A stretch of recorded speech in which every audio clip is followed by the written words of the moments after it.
The history of science covers the development of science from ancient times to the present. But usually, people don't understand science and where it came from and the people who discovered it. So, we are going to make a series of it because it will be impossible to cover in one video.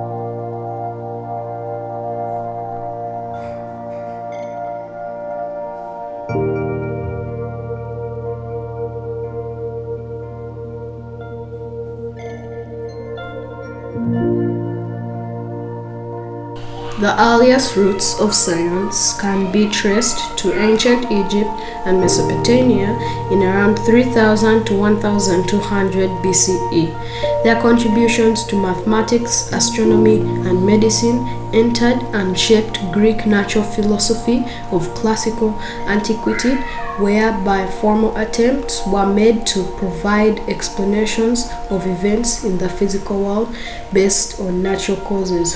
So after the fall of the Western Roman Empire, knowledge of Greek conceptions of the world deteriorated in Latin-speaking Western Europe during the early centuries 400 to 1000 CE of the Middle Ages.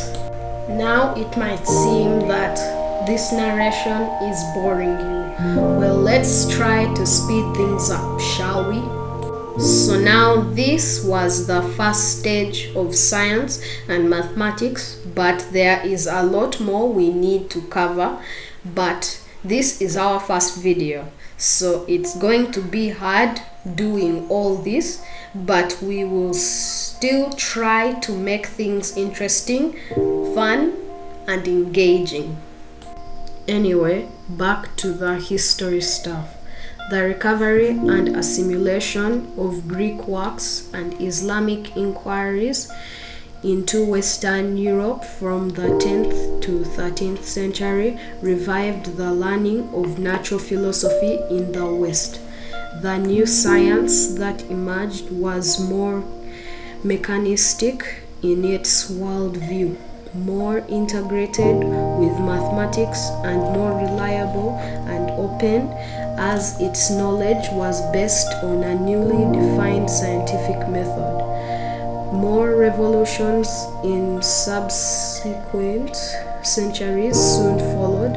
The chemical revolution of the 18th century, for instance, introduced new quantities of methods and measurements for chemistry.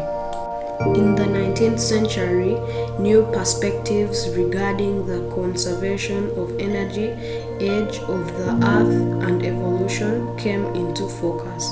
And in the 20th century, new discoveries in genetics and physics laid the foundations for new subdisciplines such as molecular biology and practical physics. Moreover, concerns as well as the increasing. So now we go to the question: why was mathematics and science created or discovered? And can we stop them from existing? Well, the real answer is no. The truth is, why it's there is because it describes the physical world that we invented to do just that. So practically, without math, we would not play football, tennis, chess, or any other set of rules with relational structures that we contrived. So basically, without science or math, nothing would exist. Well, that's pretty scary, but just be glad there is science and math. This video was made by PowerPoint. Most of you know about it, and there is a video link in the description below with a tutorial video where you can animate on PowerPoint and learn about motion graphics. Thank you for watching, and goodbye. Of complexity of